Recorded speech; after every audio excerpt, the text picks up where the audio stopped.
you are not safe, first thing is make a safety plan. Download one, just look over the questions, do an assessment of your situation. Assessing your situation is super important because I think getting outside people looking at it and then you getting the feedback of like, this is dangerous, this isn't safe. Does he have guns? Has he pulled out guns on you? Has he used the car as a weapon? As a young child, Edwina Adams was quiet by nature. She would whisper when speaking. In boot camp, she was thrashed for not yelling loud enough. But when she discovered her ex-husband was a con man, she started to make noise, proving you don't have to be loud to make some noise. Now Edwina's on a mission to motivate. So kick back and tune in for candid conversations with those who have harnessed the power of their voices. Let's make some noise.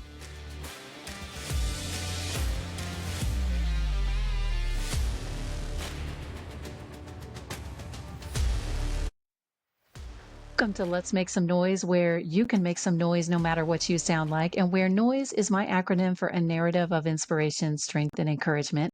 And I have another inspiring guest, Janet Kelly. Hi, Janet. Thanks for being here. Thank you for having me on. You're welcome. I'm going to give a little introduction about you. And I did not know this until today, but Janet is the mother of 7 adult children. She has 1 grandchild.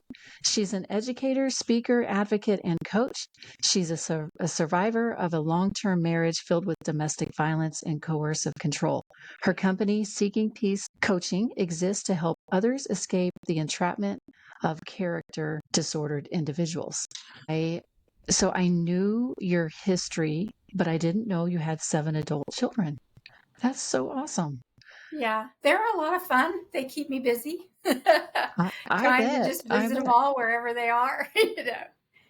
It's important that you're here and your voice is being heard because, unfortunately, there are people that need to hear your message, right? There are so many that are in the situation that you came out of, and many come out of it, but they're not willing to be vulnerable and to just go on a podcast, share that, yes, this happens, but look, there's healing on the other side of this. And then not only are you showing that vulnerability, but you're walking beside people who want help in doing that as well. So how long were you in that relationship? And the follow-up question would be, what was the turning point that made you say, okay, this is enough? Okay. In total, I was married 36 years. There was trouble, from the honeymoon on, but it was kind of like the slow burn, the slow kettle, that just got worse and worse over time. And then once kids entered the picture, I was trying to protect them too. And so I had in my mind that I was going to wait until the last kid graduated. And partly that was because of the field my former spouse was in. I thought that would be the easiest way to end it. But as time went on, things escalated. And then I would say that, my different family members made choices to no longer be around the abuser. And then I started having health issues. And, as I sought to try to, certainly he's going to repent, he claims to be a Christian. He teaches Sunday school. He was a deacon. Really? He was removed as a deacon, but he did all these things. And I thought at some point he's going to turn around, and repent and change, which is what I was waiting for. And there was this moment where he was held accountable in the church and removed from leadership, and he didn't care at all. And so that was a wake up moment for me. And then months later, I started having health issues. My hair fell out. And the dermatologist asked me if I had experienced trauma. And I was like, Oh, oh, no one's asked me that before, and I was like, kind of, yeah. She said it was probably 6 months ago. And I was like, almost to the day, And so then a couple months later, I had double vision and I went for an MRI. And they sent me to a neurologist, and she opened up my medical records and literally said, oh, I was like, oh my gosh, I've never met this person before. And she said, I have to ask you some questions. She said, did you have a traumatic childhood? And I was like, no, I had a good childhood. And she said, have you experienced trauma as an adult? And I was like, well, I have a very difficult marriage. And she said, is your husband a narcissist? And I was like, wow. I don't think so. He says he's a Christian, And she said, oh, you need to go home and read about narcissism, study as much as you can, and come back in 1 month. And what she saw in my MRI was an slightly enlarged amygdala. And so, she saw that on my MRI and asked me about trauma. I'm And so, I'm yeah, so proud that that is recognized now, yeah, because there was a day not that long ago where that conversation never would have happened in a healthcare setting. right. So that led me to reading all about narcissism for about, I haven't stopped studying it because it never occurred to me that all the violence and stuff was deliberate, that like anger and physical violence was all tactics. Not, you're thinking in your way of thinking that there's some kind of emotional dysregulation or something in their past they haven't dealt with, and they just have bad skills or with relationships. But it never occurred to me that it was deliberate wickedness until then. And then I think that was like, there's no going back. Once you realize that, there's no going back. And then once you understand it, you realize it's around you more than you think. Martha Stout in The Sociopath Next Door, she says 1 in 25 people are walking around the earth with no conscience. They have no conscience, but they don't want you to know that they don't have a conscience. And so they pretend very well. That's a powerful thing for you to recognize, that I don't think there's going to be any change and I have to get out. I have to get out. So how long from whenever you made that decision with this new information did you exit the marriage? At that point, I realized I was in way more danger than I had recognized, even though I was living in the guest room for the last 18 months. And as I started to get closer to filing for divorce, he actually broke open the guest room door to yell at me, right? So I bought a burglar bar, and I was living in the guest room with a burglar bar. And there is nothing like sitting in your chair, looking up and seeing a burglar bar and thinking, what example am I setting for my kids? What am I doing? How do I get out of here? So I talked with domestic violence advocates, 2 or 3, about developing a safety plan, and then just basic divorce information, what to gather before you file, and how to proceed with doing that, and how to protect yourself. Because most women, if they're murdered by their husband, like 75% of the time, it's when they filed for divorce or directly after that. And so, I was going through all the safety strategies to try to keep myself safe. Was it difficult for you to know where to go to get the help that you got, making the safety plan and having the advocates like outside of your family members? Did you know where to go for that, or was that kind of hard for you to decipher? Well, I was afraid because of his position. I was afraid to talk to anybody locally because he worked with CPS, he worked with lawyers, he worked with judges. He knew the Wow. mayor. He would introduce me to every policeman like they were his best friend. It was a tactic. He didn't know these Yeah. people. But I so I went outside of my area, and I have a family member who was also a survivor, and so she told me about a place I could call and talk to the lady about a safety plan, which is what I did. And then I think I called 2 different ones, just to kind of figure out, okay, where's a shelter? What do they recommend? What are lawyers that know how to deal with domestic violence? Um, going through all those things. And after I filed, I had already signed up to go to a retreat in North Carolina where Leslie Vernick was going to be the main speaker. And Leslie Vernick wrote the book, The Emotionally Destructive Marriage. And I had hired her in like 2014 to be my coach, to try to, like a 3-month program or something, to try to figure out how can I make this better. And I read all her stuff. When I saw she was actually going to be a speaker at a small retreat, I thought, I'm going to go. But when I walked in the door to that retreat, there was like 500 women in the room. It was pastors' wives, missionary wives, and they were all there because they were in destructive marriages. Some of them were already filing for divorce, going through divorce. And I was shocked that this was such a huge problem. And there were so many people just like me, just as old as me, just as married 25, 30, 35, 40 years. And, having been many of them harmed by their churches by not allowing them to escape. And that was not my experience at all. My pastors witnessed it, and they helped me.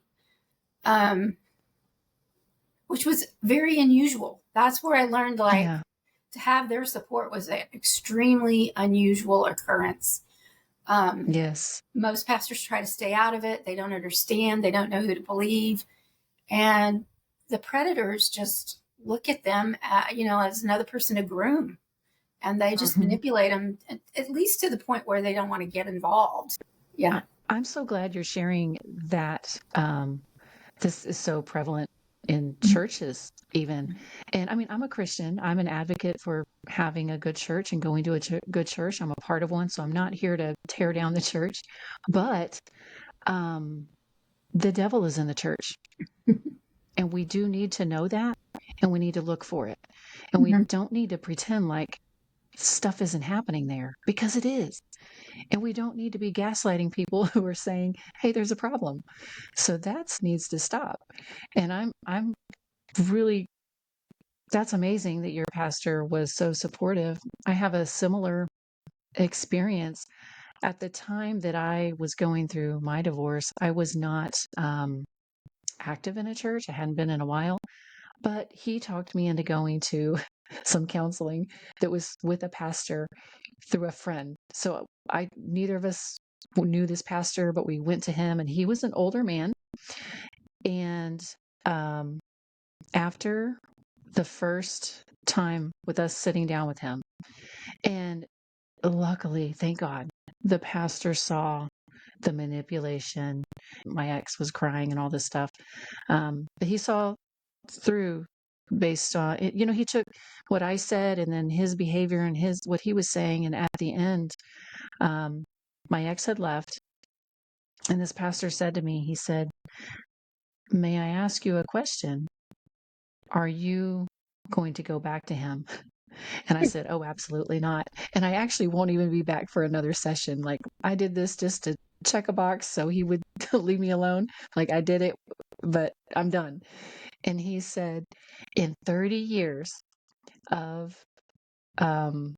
meeting with people for marriage counseling, there are a few cases where I think, if you were my daughter, I would want you to get away. And he said, and this is one of those times, he said, just get away.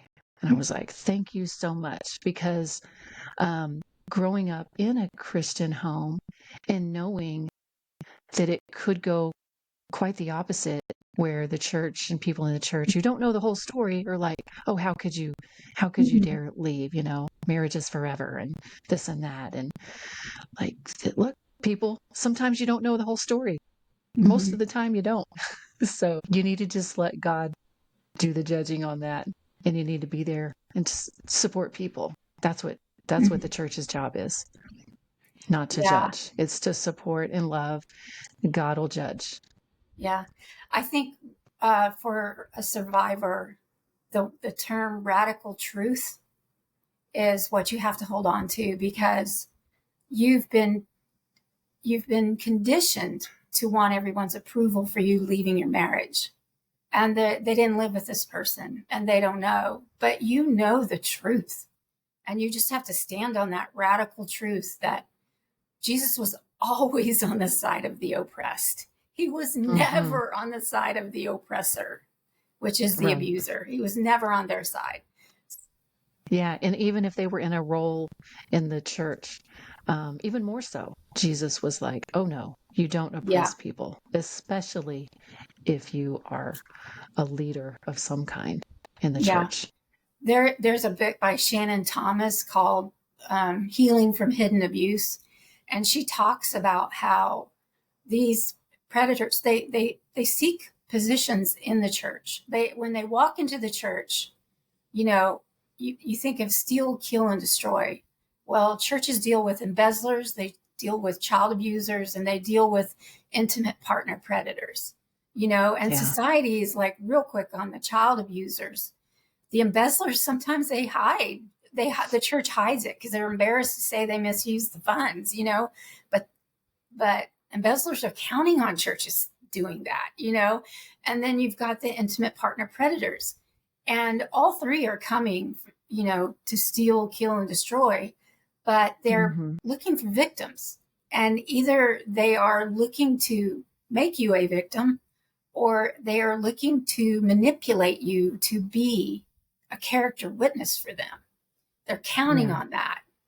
You saying, I never saw him do anything. I never saw him raise his voice. He was always so nice. In that book, she talks about how they procure a stellar reputation on purpose. So people won't believe it when you come out and say, this is the hell I'm living in at home.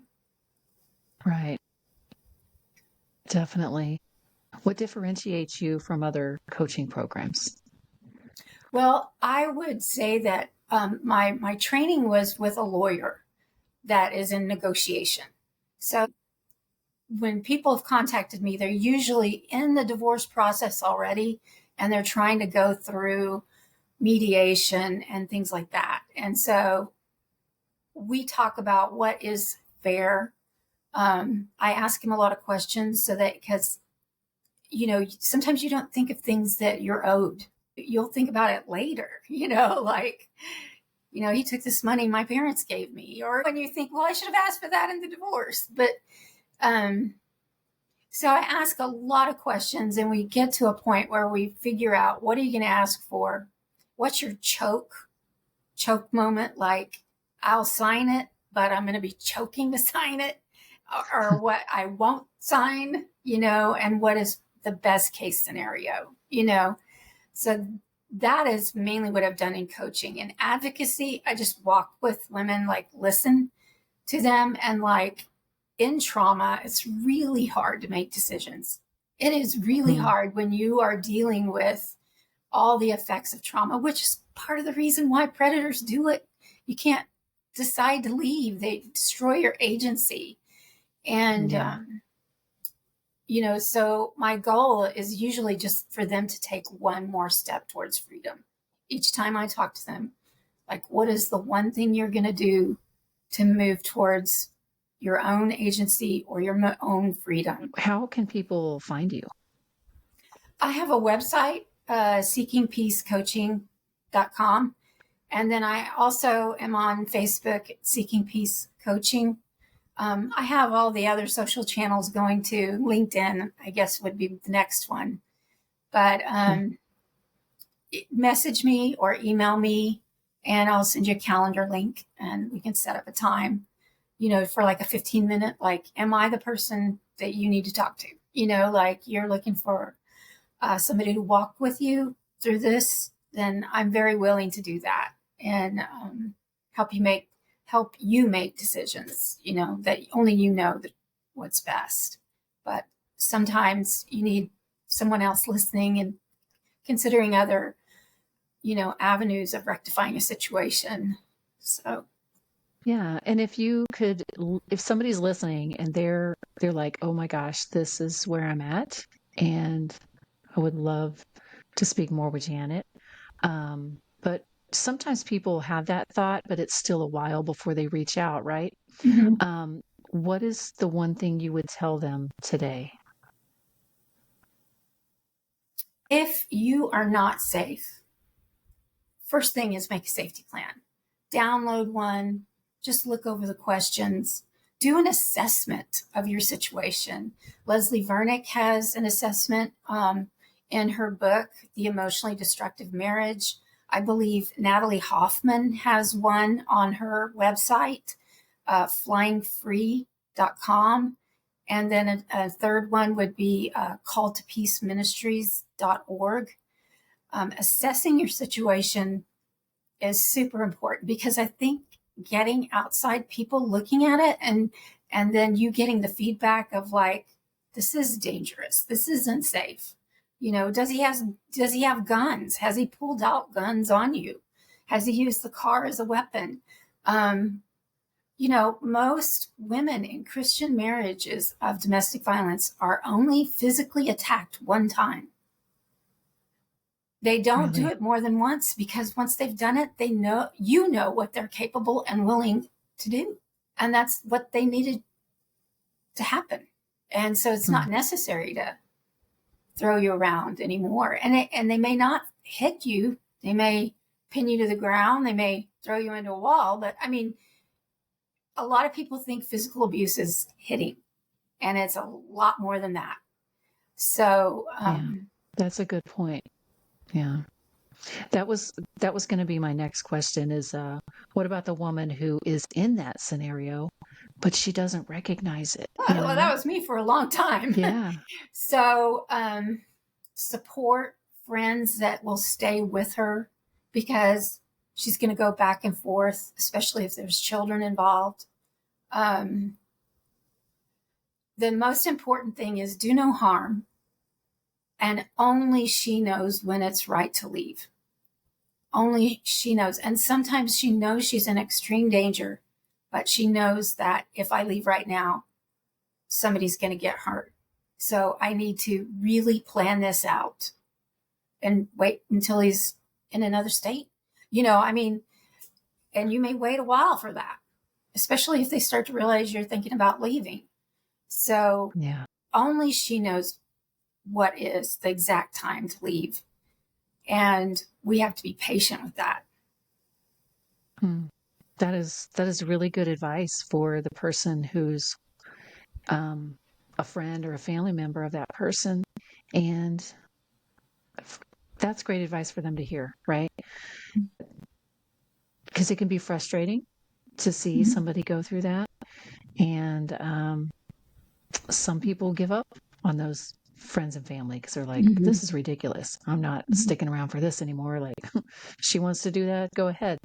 But that's a really valid point, is that only she knows, and to be patient. Now, that doesn't mean they can't continue to speak wisdom to them, right? Right. Do you have any advice regarding that?